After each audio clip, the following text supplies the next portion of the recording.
Hello and welcome to the Gooner Talk. Back again with you guys for another show, for another episode of our Raw Reaction series, and specifically the Arsenal transfer show. Hope you're doing good. Hope you're well. Good morning, everybody in the chat box joining us as always every single day, 8 a.m. UK time. Good morning to Matt, Stevie, Jose in the chat box, Paul, Jack Sparrow, Adam. We've got Daniel in the chat. We've got Napa Fire. We've got Carl. Who else we've got? Rahul, Adil, Pranjal. We've got Anthony, Trevor. Good morning to so many of you. Sorry I can't say good morning to all of you. As always, there is so many. Thank you as per for turning up. And do drop a like on the video and subscribe to the channel if you have not done so already. We kick off as per by telling you to go and subscribe to the Arsenal Way. There was an Arsenal Agenda show yesterday. There should be more shows for you coming out over the course of the weekend, a reaction to the Nottingham Forest game tomorrow as well. So you'll have that ready in your sub boxes. So make sure that you subscribed to the channel. We start, though, today with not this, because I've already told you about that. We start instead with the news from the Emirates is that there is expected to be a number of positive Arsenal cases this weekend, which is a concern. Mikel Arteta spoke in yesterday's press conference about the possibility of us being very, very short and talking specifically about the number of players that we can expect to see out. And he says it's from COVID and injuries as well. I cannot say anything else because obviously I don't want to give anything away, as you can imagine. Tomorrow we will know more. We are really short in numbers, but we want to play, and that's how we are approaching every game. We will do everything to plan for the game, and we're going to expect them to play on Sunday. It is not surprising that this is the case because, Mikel Arteta had it and a number of the players had it, and it is just going to go through the squad gradually. Unfortunately, that's just the way that things are. But the more that people have it, the more that they get over it, the less likely it is that they'll have it in the near future, at least. But I'm no expert. So obviously, we're fingers crossed, hoping that there is as few cases as feasibly possible. The other big news was the No More Red campaign, which dropped yesterday, which was a fantastic initiative trying to raise awareness of knife crime in London. And of course, Arsenal will play their game tomorrow against Nottingham Forest in all white kit, which, previously I saw a lot of people.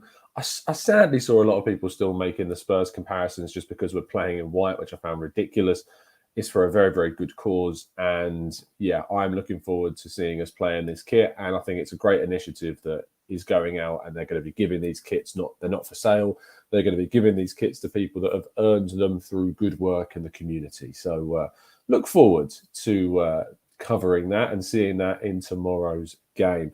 Let's, however, move on to the main lines of the day. And we start by talking about Heung-min Son, who is going to be injured for the North London derby, which is great news for Arsenal. It doesn't give Arsenal too many excuses, however, when it will come to the North London derby. In fact, that's pretty much, I'd say about 40% of the quality in their squad gone. The other 40% being Harry Kane, and the rest being the rest of their side. He is a huge, huge loss to them, and he's going to be missing for games against Arsenal, against Chelsea, and I think against Manchester United or someone else that's very, very decent as well this month that they have to play against. So that's good news for Arsenal. Anyway, Arsenal transfer news. We kick off by talking about Cedric because Atletico Madrid have proposed a loan with an option to buy deal to Arsenal. It is a deal that Arsenal are said to be considering. This obviously is a replacement for Kieran Trippier, who moved to Newcastle and was officially announced yesterday, I believe. But Cedric could leave the club. For me, I would absolutely do this. Arsenal have, so far this season, we've got Tomiyasu, we've got Chambers, Ben White can play there. We've even got a very good youngster called Zach Swanson who can play there, and Alabiosu if we want to go to our wing-back formation. We've got players coming in next summer. Saliba's coming back. And we talked about Clive. We talked with Clive yesterday on our show, talking through all of Arsenal's transfer targets. And he raised a really good point about William Saliba being able to play at right back, because he's played at right back for Marseille this season as well. So I thought that was a really good point. And our right back tends to be that disciplined kind of player. So I, for one, was definitely in agreement with that. It's definitely inspired me to write a bit about that today as well. So Saliba coming back means that we've got an option at right back if we don't want to sign anyone else as well. So that's also really positive. Cedric, though, get rid. Just don't need him in the team. Just do not need him in the team at all. So I would move him on quite comfortably. Now, Patrick Vieira has been speaking in response to a question about Eddie Nketiah in his press conference. He says the two names, Nketiah and Aaron Ramsey, you mentioned, are good players. There's no doubt about it. But at the moment, we are focusing on the game tomorrow and about how we can go through to the next round. Interesting, speaking about specifically the players that we was asked about, which was Nketiah and Ramsey. So, I mean, there you go. Why do you say about Willian in the chat? Willian is arguably the worst signing, yes, but Cedric is pretty darn close. But no, Nketiah, I think Nketiah is a player that we're going to see move on this January. And Arsenal are going to try and cash in. I think that's especially the reason why we're going so hard for a striker, is because we know we're going to be left pretty darn short. We're going to come on to the chat about a striker in a second. But Nketiah, if we can get any money for him this winter, will obviously be a big plus to how much we can spend, and in turn, what we're able to do this winter and maybe in the summer as well. Now, Mikel Arteta, of course, had his press conference yesterday, and he spoke about the need to move in the market specifically. He said, we are very, very short at the moment, but to be fair, on a player, this cannot be the only argument to try and keep a player, and a player who has been developed and raised through our academy, and a player that has been patient in many moments to try and fulfill his dream. That's talking about Ainsley Maitland-Niles and how, despite the fact that we're now left very short with him going, he felt that the club has made the right decision for the player, and considering kind of what he's paid back to the club, Ainsley Maitland-Niles, by being available, by sticking with us, but he wasn't getting the chances, and so he's been able to move on. But it does mean that we seemingly will move. Arteta says he was very straight with me, and I understood the situation, and for him it's a good option. So obviously we are going to move, and we are going to look for options because we are very short. I don't think that move will be for Bruno Guimaraes, despite my absolute want and desire to see Bruno Guimaraes in the club. I don't think it's going to be him. My expectation is that Arsenal are going to go very heavy for the striker in January, and then what you'll see in midfield is probably either a loan arrival, as I've predicted for a number of months, or maybe a smaller figure around a player like a Matthias Svanberg, who's available for kind of 15 million euros, a player like that. I think that's probably what we'll end up seeing. I don't think it's going to be Guimaraes. I think there's a really big possibility that we could sign the Brazilian in the summer, but I don't think that we're going to sign him this January. I think it'll be a big striker, and I think that it's going to be either a loan or a less expensive central midfielder to provide us with some cover until the end of the season. But I don't think it'll be Bruno, but I do think they'll still go for Bruno in the summer. Moving on to our next story and our final story of the day, and that is Dusan Vlahovic. I wrote a piece on this yesterday with this thumbnail, which, as thumbnails go, this is probably the most proud of the article ones I've made so far. If you wondered who makes the Arsenal Ways article thumbnails for my articles, it's all me. And I spent a ridiculous amount of time trying to find a picture where they both trying to fit together with a handshake. I think it looks pretty good, to be fair. But I think this is a deal that is growing increasingly likely. I'm actually getting weirdly excited about this one. I never thought that this would be possible, and I don't want to get your hopes up because obviously things can change, and there's a situation with the agents and the representatives and Fiorentina. But all of the noises that you keep seeing and hearing, and the amount of noises that there are, really do show that Arsenal are pushing hard for this deal. And later on today, I'm going to be having a chat live on the channel with Ben Jacobs, who has done a lot of the reporting. You've probably seen him across your Twitter feeds being retweeted by a number of big Arsenal accounts. He's been breaking a lot of the information recently about Vlahovic. So Ben is going to be live on the channel with me this afternoon, probably around 5:30 UK time. Fingers crossed everything goes ahead. So do join us then, and I'll be asking Ben a lot of questions, including whether or not he as a player wants to join. That's something that I'm very interested in, because a lot of us have been kind of put off, including me, because of the way in which the Vlahovic representatives and the Vlahovic camp have been kind of reacting to this and being very hesitant and resistant to the idea of him coming to Arsenal. So I want to ask the question about the player. I want to know about the player's view. So that's something I'm going to be asking this evening. So make sure you tune in for all of that information. Regarding what Mikel Arteta has spoken about, this has now recently come out with some later comments about Vlahovic. Mikel Arteta says, Edu and his team are working very hard as we know exactly what we need to do. Whether we can accomplish that in January or the summer is a very different question, as it is related to other stuff. If it is the right player and we can afford it and we can do what we want to do, we will discuss it and make the best possible decision. We are open. Now, this was Arteta's answer to a question specifically about Vlahovic. Now, what happens in press conferences is some of the press conferences obviously shown live, and then another part of the press conference is not. And that's embargoed for a little bit later on in the evening. And a little bit later on in the evening, the second part of the press conference came out in which this question was asked. So this is the answer to that question that you would not have seen if you tuned in for the live thing. You can go watch back his embargoed part of the press conference, I believe, on the Arsenal Way now, because obviously it's reached that point in time where you can access the info. So this was a really interesting answer that we'd not yet heard from the live screening of the press conference. And he spoke about Vlahovic, and he was asked specifically about Vlahovic, and this was the answer. And it gives me hope that this is something that can happen. And despite my own reluctance, which I think is a personal barrier that I've got to kind of get over with the whole Vlahovic and the way in which things have gone down, he is still a very, very good player. And speaking to Clive yesterday certainly helped me get over kind of a lot of the what's the right word? Doubts that I had. And Clive, and if you haven't watched my conversation with Clive yesterday, please do, really did go into fine detail for a good 15 minutes or so about the player, about how good he is, about what it would do to our team, how it would change the system, how his role would be important for the side, what it could do for us going towards the Champions League. He explained it fantastically. So if you haven't watched it, go and watch it. It's a really good conversation. And I certainly, for one, am getting over now these concerns, if you like, that I had about the player, which is, positive. It's great. Anyway, that does complete all of the news for today, which means that we're going to be moving on to your questions in the chat box. So if you do have any questions, please do throw them in and we will do our absolute best to answer them.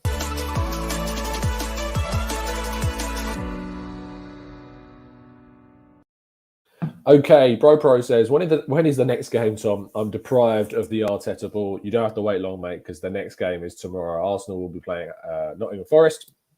I won't be going anymore. I cancelled my trip because I couldn't risk it. I couldn't commit to the money of going. I would have been going up early today as well, so it could have been postponed in the afternoon if something ridiculous happened. Couldn't commit to it, so unfortunately I won't be there. I'll be watching it though, and hopefully doing a show tomorrow afternoon/evening on the channel about it, so make sure that you're tuning in after that. There is an expectation that Charlie Patino, that Salah-Eddin will both be involved in the game in some way, shape or form, so make sure that you tune in tomorrow to watch some youth on the field. We don't know exactly who is going to be out, who's not going to be available because of COVID. We'll have to wait and see. Let's go to Anne, who says, if we don't go for Bruno this month, what is your view of a Wijnaldum loan option? Very good. I think that would be a very smart piece of business. If we got Vlahovic and Wijnaldum in January, that's a huge amount of quality that we've just added to the team. Dirk says, if it's out of Bruno and Vlahovic right now, I think Vlahovic increases our chances of top four this season. Hopefully we get Bruno in the summer, though. What a player. I do tend to agree with you.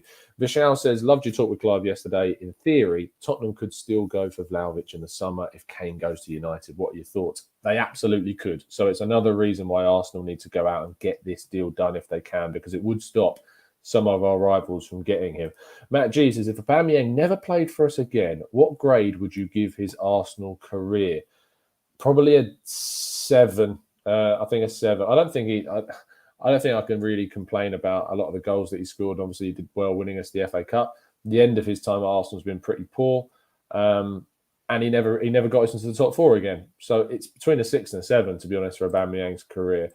Chris says, it looks like it will be Vlahovic or no striker in January. They are going all in the same as they did with Ramsdale, White, Ødegaard, and unfortunately, Locatelli. Yeah, well, hopefully, Chris, it's not a repeat of the Locatelli situation, because that would be us wasting a lot of time on someone that was never going to come. So I really do I hope they realise that they need to get a move on. They need to get clarity on the situation and whether or not it's possible. And if it isn't, move on to someone else.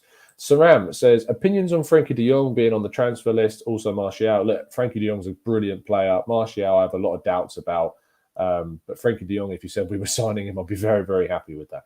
AJ Gooner says, hi, Tom. If we do indeed sign Vlahovic, do you think it's a statement signing for the rest of the... Absolutely, AJ. I mean, the league would be concerned. Man United, Spurs, both two teams looking to chase top four with us would be worried about us signing a big striker like that.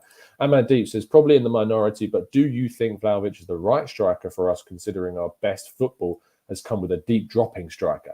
Really good point, and it's something that I asked Clive on yesterday's show, Amandeep, so do go listen to his explanation, because he explains it perfectly why still, because even though he's a different type of striker to Lacazette, what would then happen with our team and how we would still improve. So there's all the timestamps are in there, so do go and give that a check.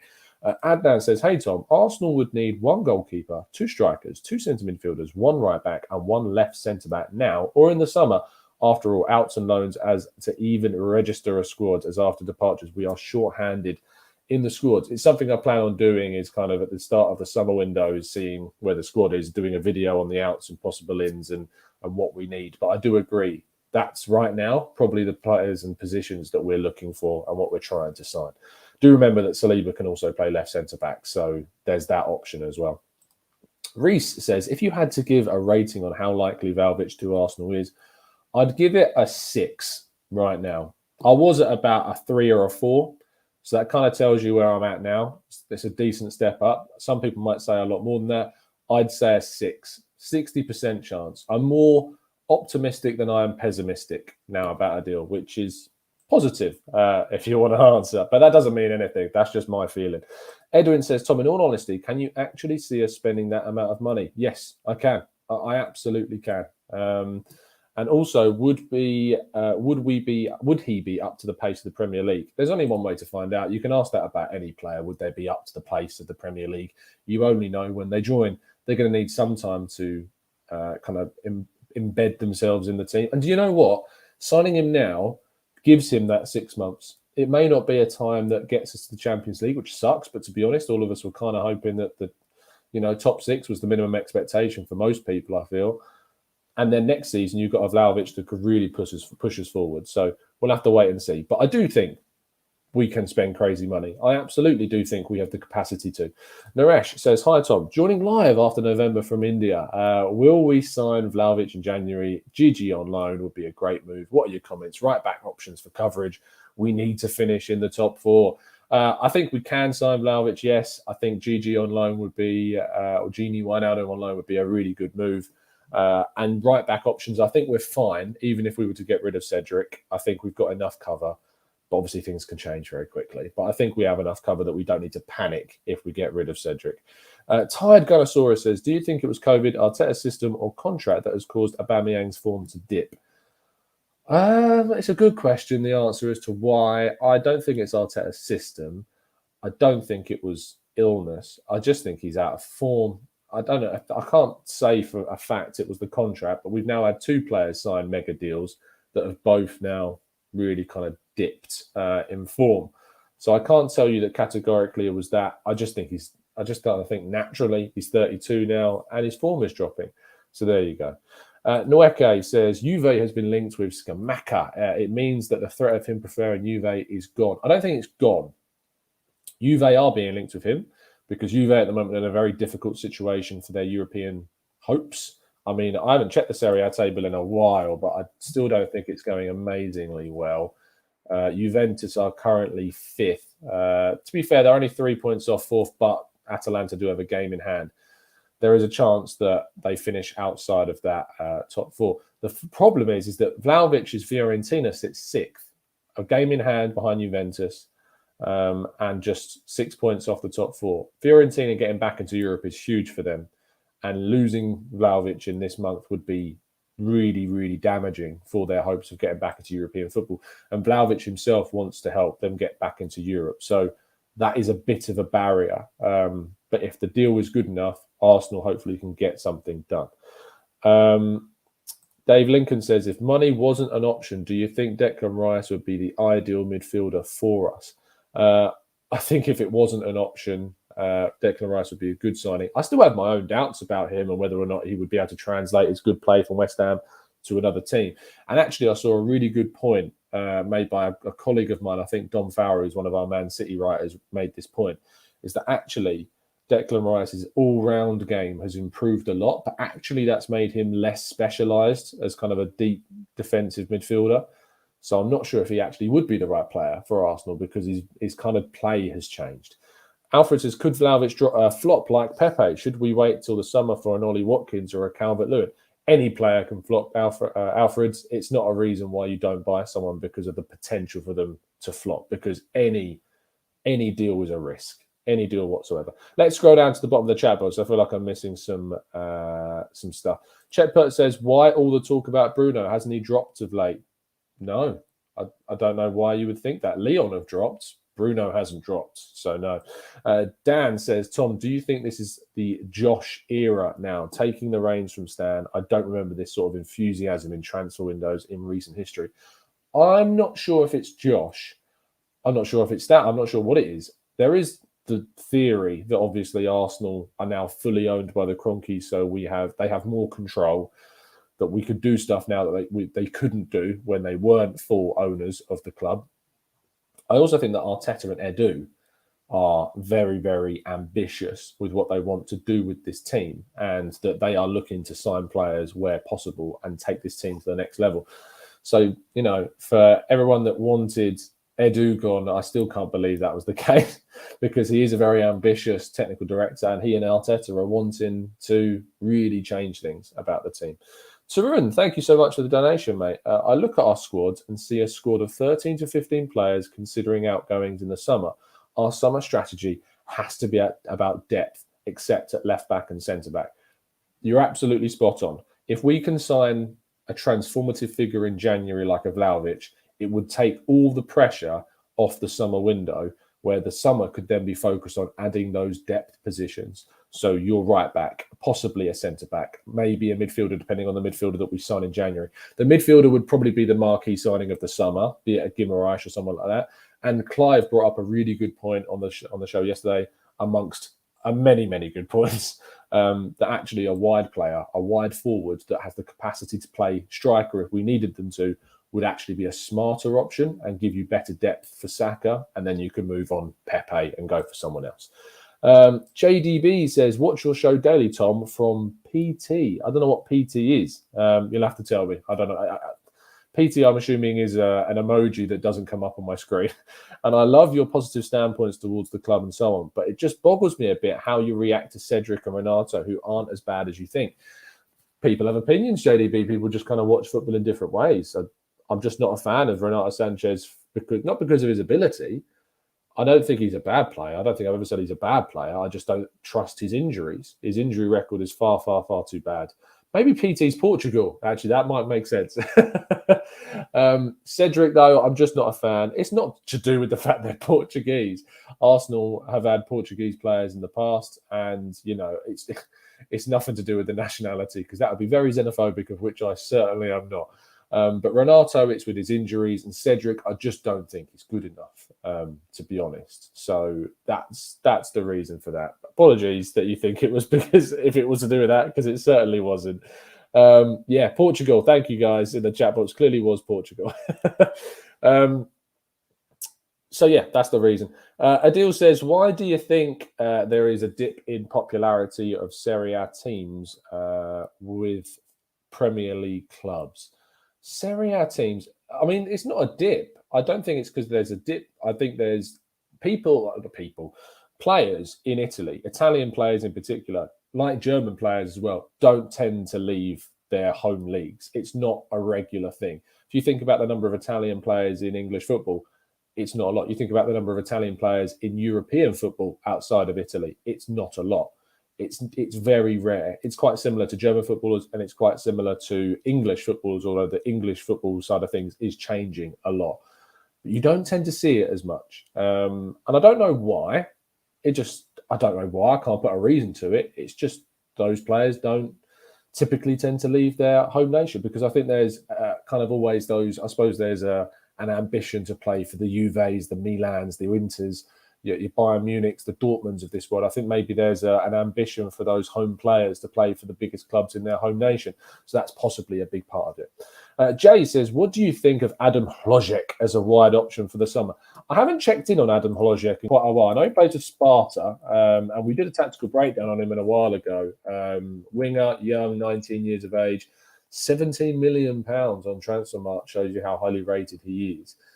5 goals, 11 assists. I mean, absolutely, if there's a chance to go and sign someone that good, I would. Adam Hložek looks a brilliant player. And when we covered him, I think it was in 2020, we did a show on him. He looked great then. And that was, that was less than, I think that was when he was 17. So he's come on leaps and bounds since then. Let's go to Adnan, who says, Tom, we should sign a destroyer like a Casemiro to dominate midfield, and maybe Hector can come back and be a backup right back. I watched him in La Liga and he was again looking to get back into his prime. I think Bellerin's future is going to be away from Arsenal. I think he's going to want to play week in, week out to get into that Spanish national team. And I think what this loan is, it's a good chance for Arsenal to make some money. Hopefully we can sell Bellerin off the back of this season for a very decent, pretty penny.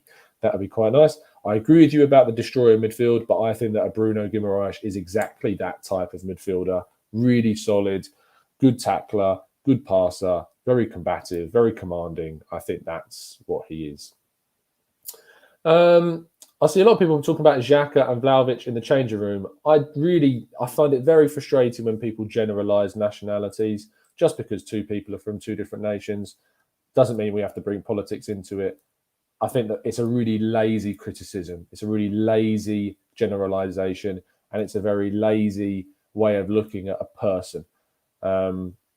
It's ridiculous to talk about a possible changing room issue just because of the 2 nationalities of where people come from. Just because one person's from one country, it does not define their personality. So it's really quite xenophobic. So if people are really talking about that, I really would take a look at yourself, because I don't think that's appropriate at all, to be honest. Christian says, hi, Tom. What do you think we will do with Saliba next season? He is currently in the Liga team of the season. How can we use him in a way that we won't lose him? I think, and again, I refer you back to yesterday's show with Clive, something else that we talked about, that Saliba's versatility is going to come into things really strongly. You think about the fact that he can play sweeper, he can play right centre-back, left centre-back, he can play right back. There will be chances for him. I don't think he's going to start. I don't think he's going to start next season, but I do think there is going to be a lot of rotation. I think there's going to be a lot of change. We're going to be back in Europe. There's going to be loads of chances for him to play. So Saliba will have plenty of opportunities. Virat Paksha says, you're a bit obsessed with Bruno.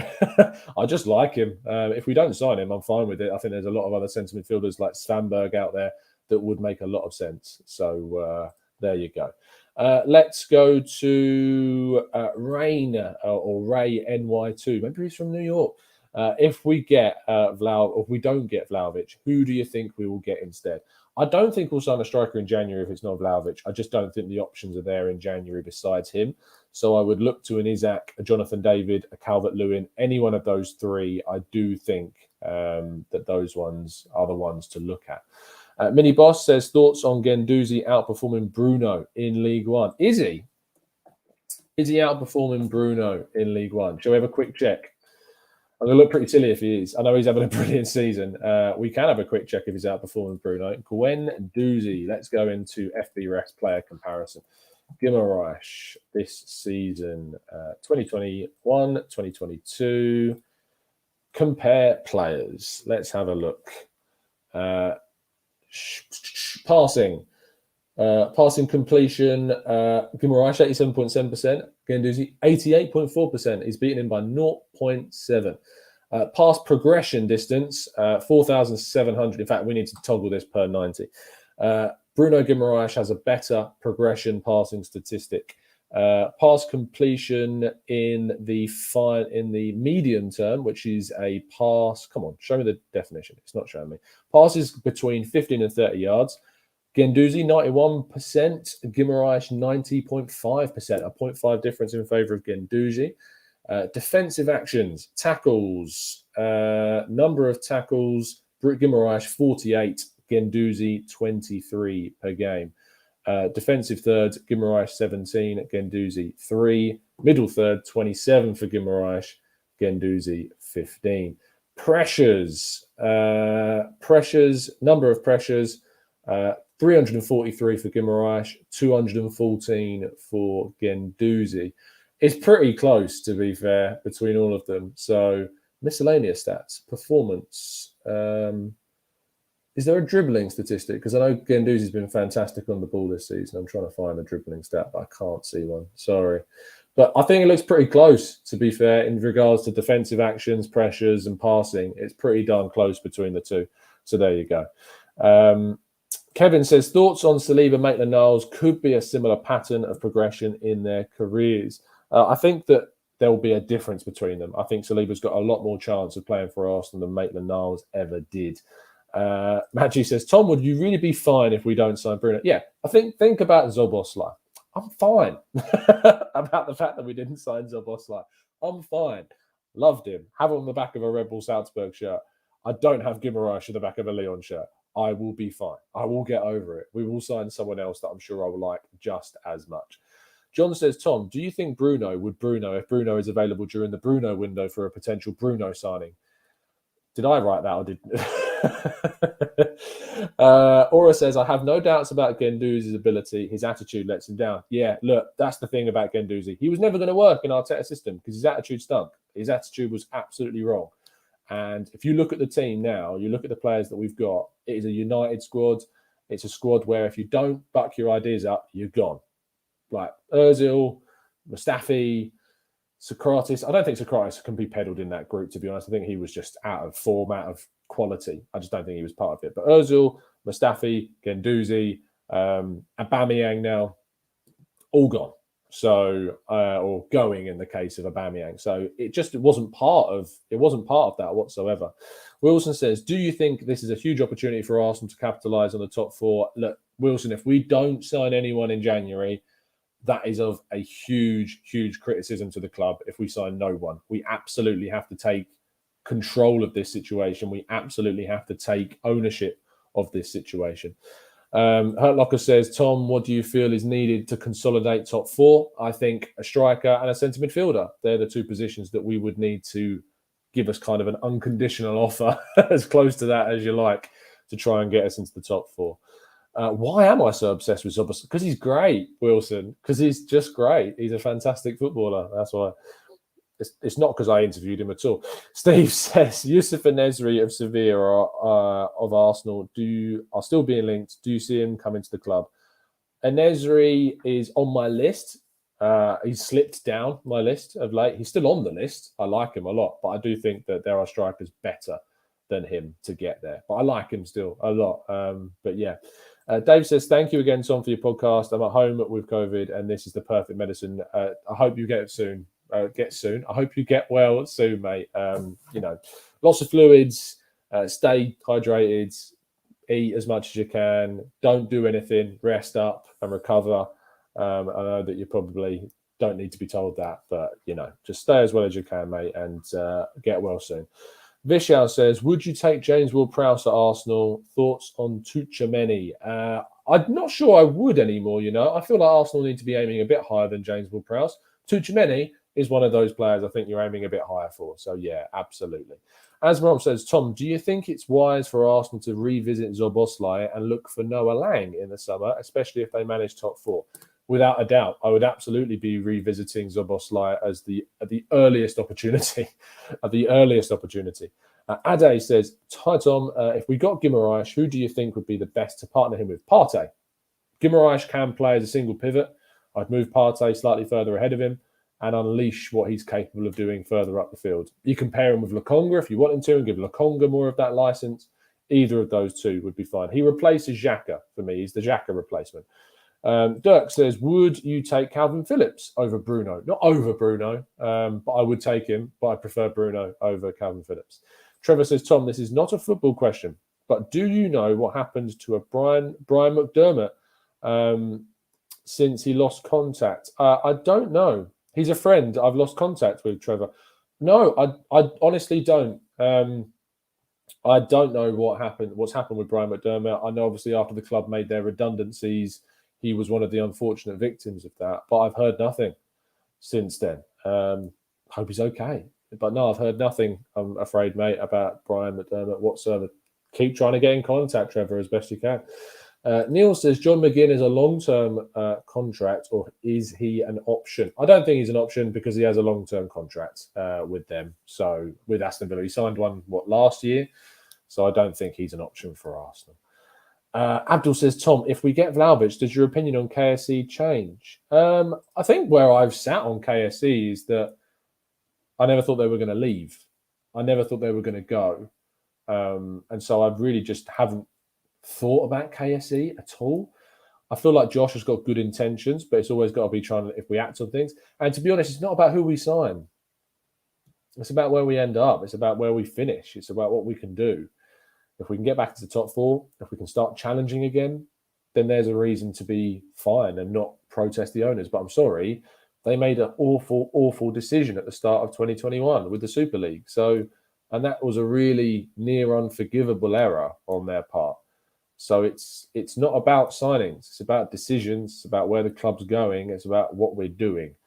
And I want to see better communication. I want to see more diversity on the fan advisory boards.